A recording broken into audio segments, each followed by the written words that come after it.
Is there really a monster in Loch Ness? Does this film, shot in 1936 but lost until today, really show the creature? And does this film, shot 41 years later, mean the monster is still lurking there today? Is that what Alex Campbell has seen more times than anyone else alive? I've seen it 18 times. Mysteries from the Files of Arthur C. Clarke, author of 2001 and inventor of the communication satellite. Now in retreat in Sri Lanka, after a lifetime of science, space and writing, he ponders the riddles of this and other worlds. The monster of Loch Ness is so famous that it's eclipsed all its rivals. Yet there are reports of strange and often very large creatures looming up out of at least 50 other lakes throughout the world.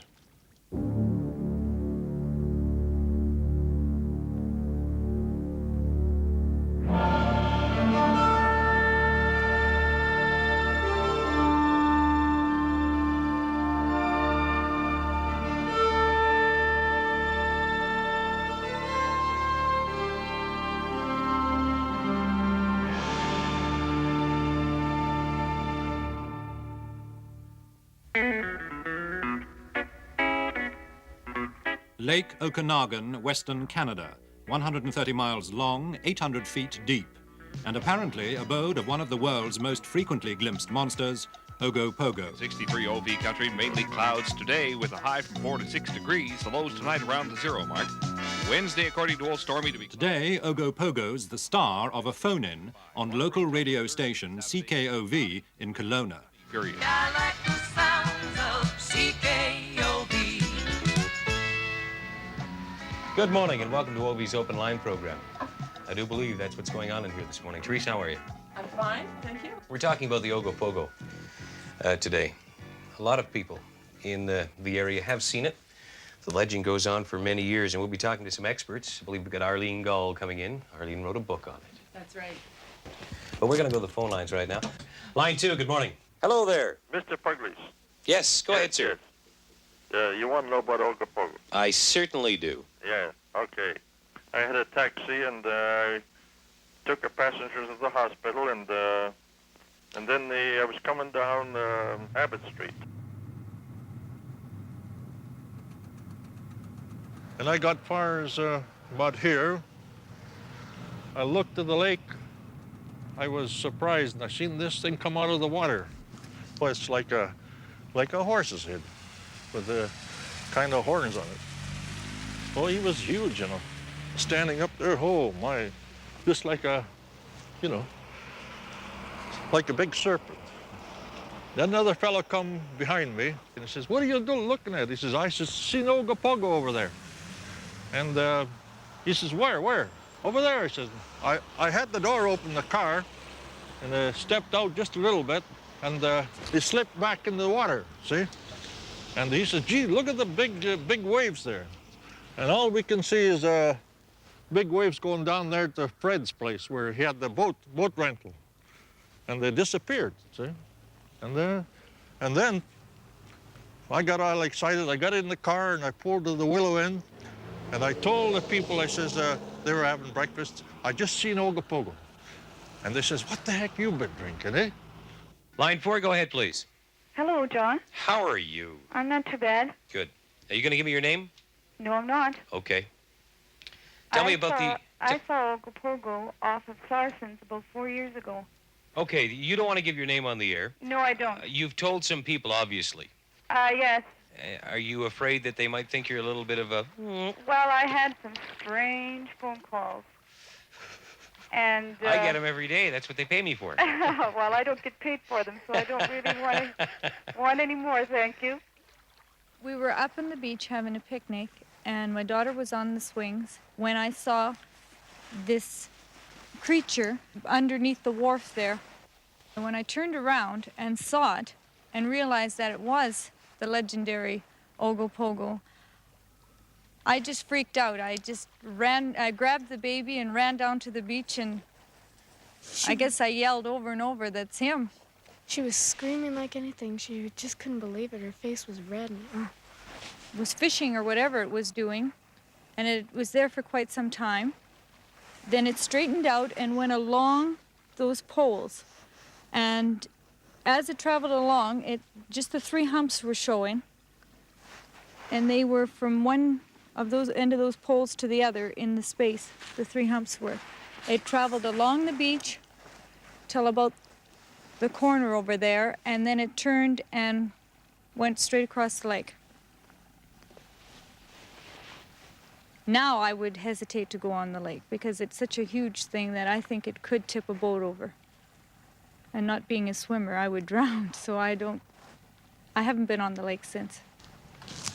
All right, we're going to break from the phone calls right now and introduce to you someone that's well known in the Okanagan Valley, Arlene Gall. Arlene has written a book on the Ogopogo. Good morning, Arlene. Good How are morning, you? John. Morning, Teresa. Good morning, Arlene. How many sightings have you documented? Literally hundreds. Literally hundreds. When was the first sighting? The very first sighting was in 1852. The first documented sighting in 1852. Okay, 1852, and it's now 1980. Do we take it to mean that there must be more than one Ogopogo? There definitely appear to be more than one. There has been a film that was made, and I think it was back in 1968. It's pretty hard not to believe when you see it right in front of your eyes. Tell us about that film this morning. The Folden film was taken in 1968 by a gentleman by the name of Art Folden. He was returning from a trip to his home in Chase. And as he neared the Peachland area, he spotted an object out on the lake, and he said to his wife, "Look, there's Ogopogo." And she laughed at him. And he got out and started filming the creature. And what we see in the film is a large animate object moving through the water, surfacing and submerging at various speeds and at various times. And it also shows the creature taking off at very high speed, producing a massive wake.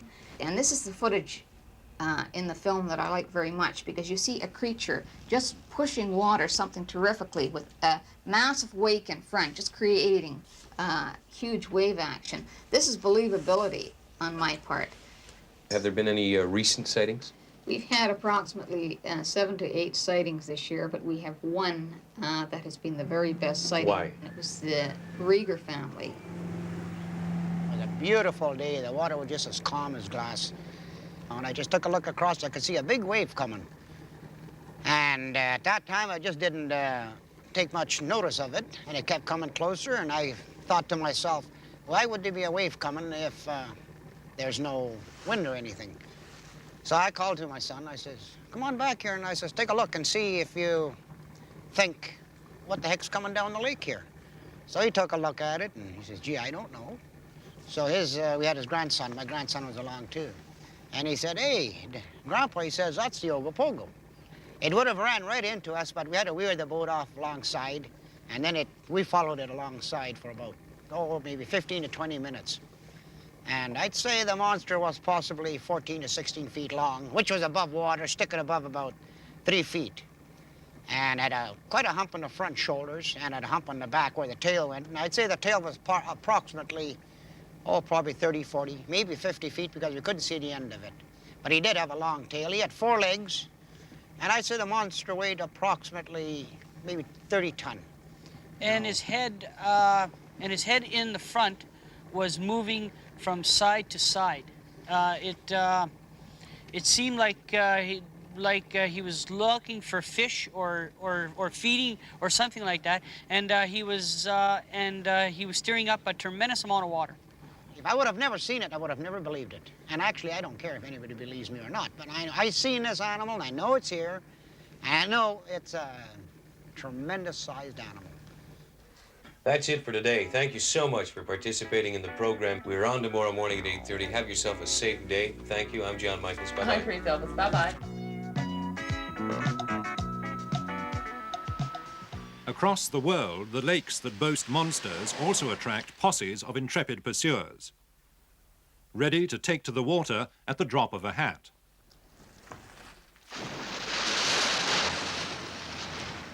In Loch Ness, Ivor Newby plus his amphicar.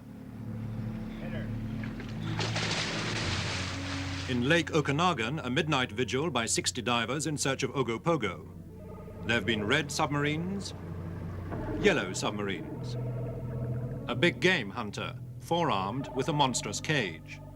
In Sweden, a trap for the monster of Lake Storsjö, baited with a pig. And in Japan, sake to inebriate Issy, the monster in Lake Ikeda. And the reigning Miss Hibiscus to inaugurate an Issy observatory with round-the-clock surveillance. Oddly, almost all the world's known monster lakes lie away from the tropics. Even the shallow waters of Loch Ree in Ireland would appear to have a mysterious occupant.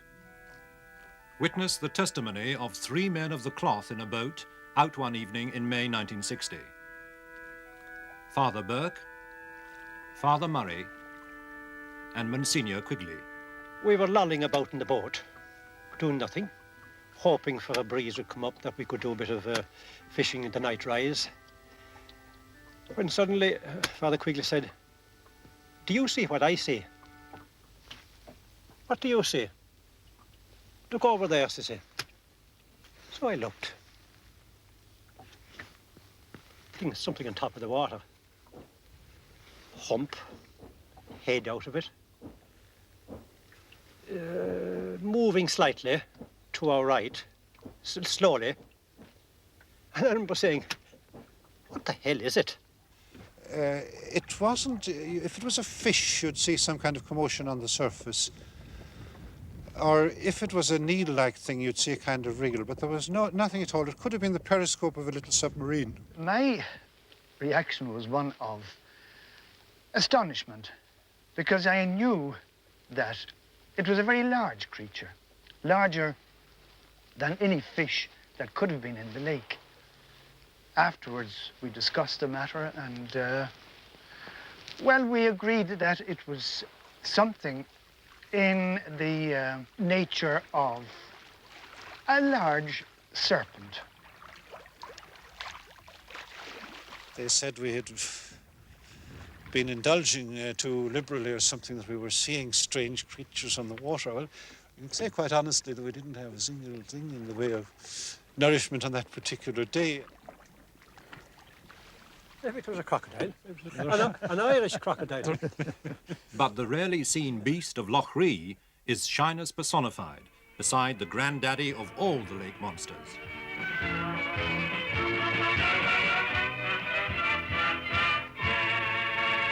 Here is the most unusual film of recent years, for it proves the existence of a monster in Loch Ness. The loch is 21 miles long, 1.5 miles broad, and 900 feet deep. The crosses on this diagram reveal where it is stated that the monster has been most frequently seen in the past. The arrowheads indicate where it has been seen on the road and shore. And this is the point our cameramen were stationed at when, after a long and arduous vigil, they actually filmed it. Through our telescopic lenses, we saw the grey waters suddenly heave as the monster cut through them with lightning speed.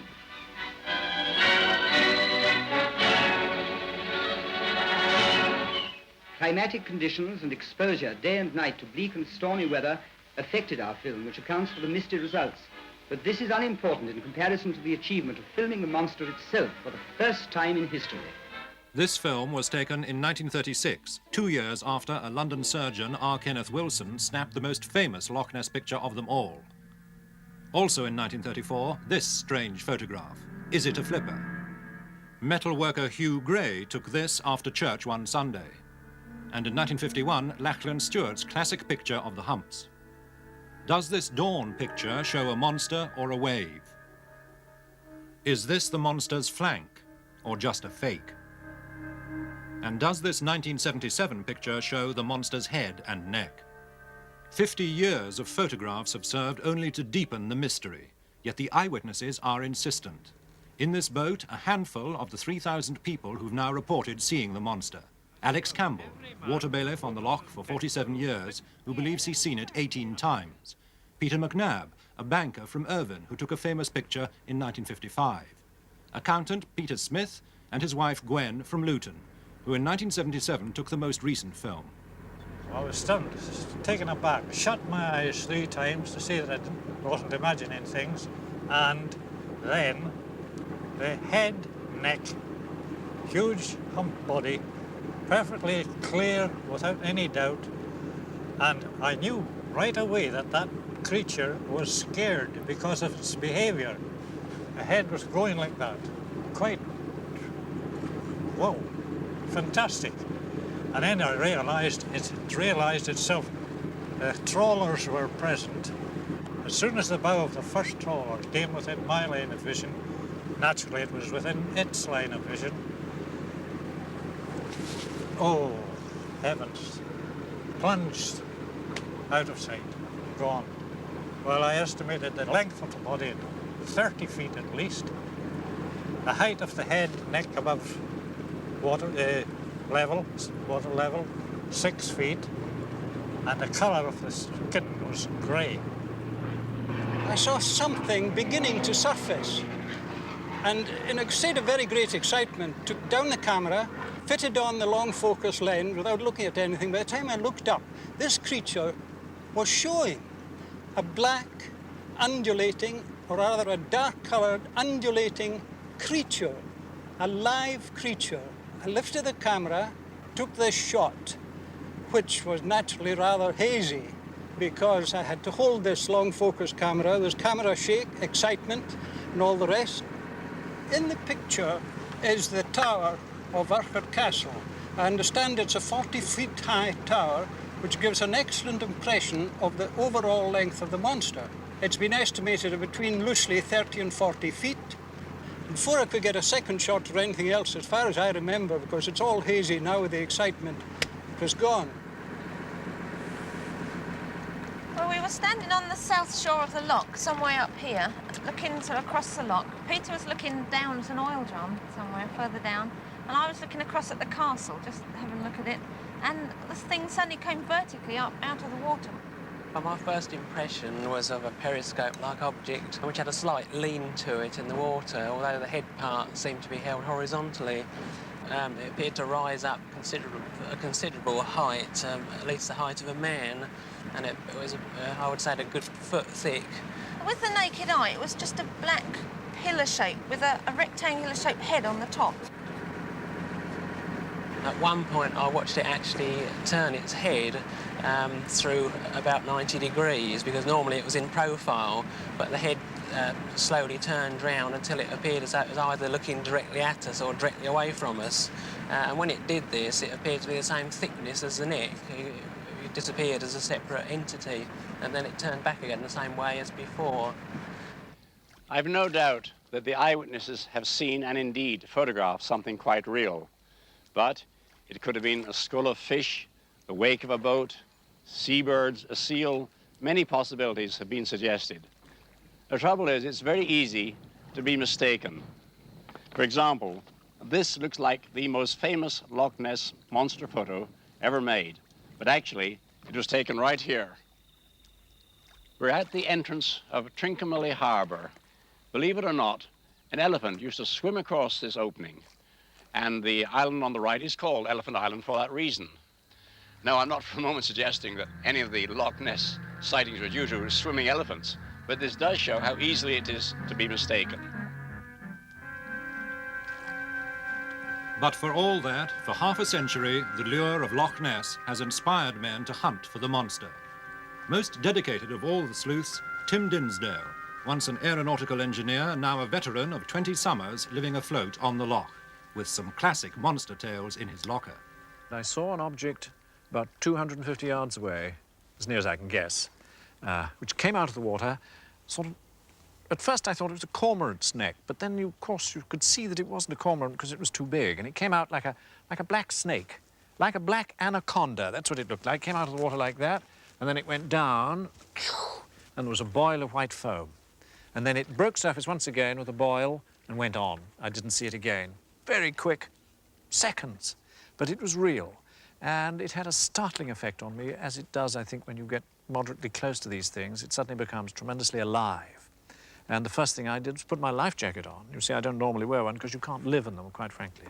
I've got them around, but the first thing I did was put it on. Dinsdale's lonely vigil on the loch began on April the 23rd, 1960. He was driving along the shore when something caught his eye. And I saw this immense, extraordinary object. It looked like a back of a huge animal, reddish-brown.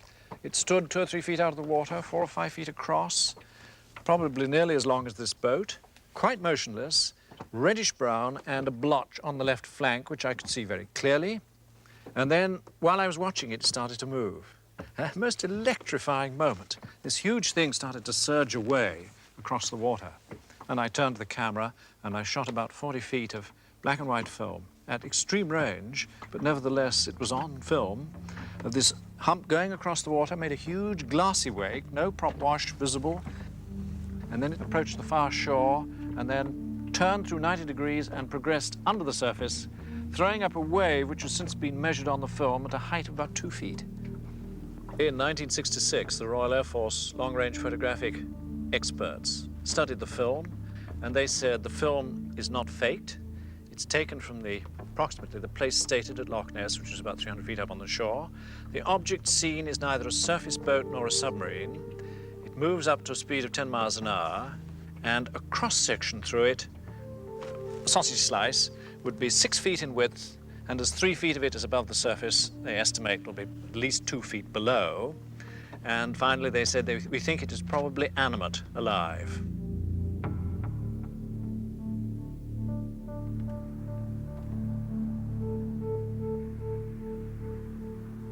If there is a monster in Loch Ness, it now has much more than the camera to steer clear of. The high-technology team, led by Roger Parker, leave their shoes on the shore to reduce noise when they go stalking with their ultra-sensitive underwater surveillance gear. Their launch is stacked with 40,000 pounds worth of top-notch gadgetry. Not just cameras, but microphones, hydrophones, machines for monitoring disturbances of the mud on the bottom, and most significant of all, sonar, as Roger Parker explains. It is quite famous, this particular instrument we have before us, as we did in fact on our very first visit to the loch, record a large animal in excess of 43 feet in length. And we had it, in fact, on this screen here for over 1.5 hours. The particular animal that we detected, being, although it was large, had in its shadow what appeared to be a baby. And a baby, I mean a mere 20 feet. On the second sighting of 2 smaller ones, which was some nights later, we recorded these on 16mm colour film during the night. But on the sonar screen, they can be seen quite closely together, representing like a series of joined dots, which of course is the reflective pulses from the transmitted signal from this sonar transmitter. They are both fairly close together, as can be seen, and we firmly believe by the sheer echo and by the nature of the signal we receive, they must be large animate objects. In actual fact, the termination of that long-term and most interesting encounter was the fact that somebody in a local yacht, presumably on holiday, was unaware of the excitement we were having and decided to use the loo at around about sort of 5:30 in the morning. So you gather one thing from that Nessie doesn't like flushing toilets. But it's American lawyer Bob Rines who's come closest to proving the monster exists using strobe cameras. When these cameras are suspended in the water and are taking pictures, normally they are rather steady because there aren't very many underwater currents in Loch Ness. And we did have a rare episode once in 1975 when we think one of the animals started disturbing our whole rig. And it bumped into it, knocked it, turned it upside down, and the camera pointed up towards the surface, took a picture of the boat, and all of a sudden, in one frame, we took a picture. And we think that is of the open mouth and head of one of these animals. That's a picture that's pretty difficult to say what it is because it doesn't look like what most zoologists expected from the kind of animal they think the Loch Ness Monster may be. But that's the data, it's the true data, and that's the picture that was taken. Then came the startling head, neck, and flipper shots of 1975. And we think we're looking at an animal that may be from 30 to 50 feet long, has a long neck, a very powerful neck, probably a small head. Flippers, at least some of which are somewhat diamond-shaped, and a powerful tail. And we'd like the zoologist to put the name on that. As a lawyer, I can quote what some of our British barristers have told us, that if the Nessie story had been a murder case, there'd have been a hanging long since.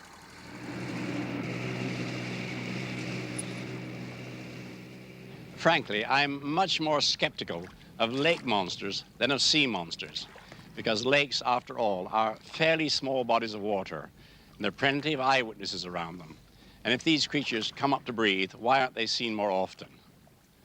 And if even the Japanese can't catch them, can they really exist?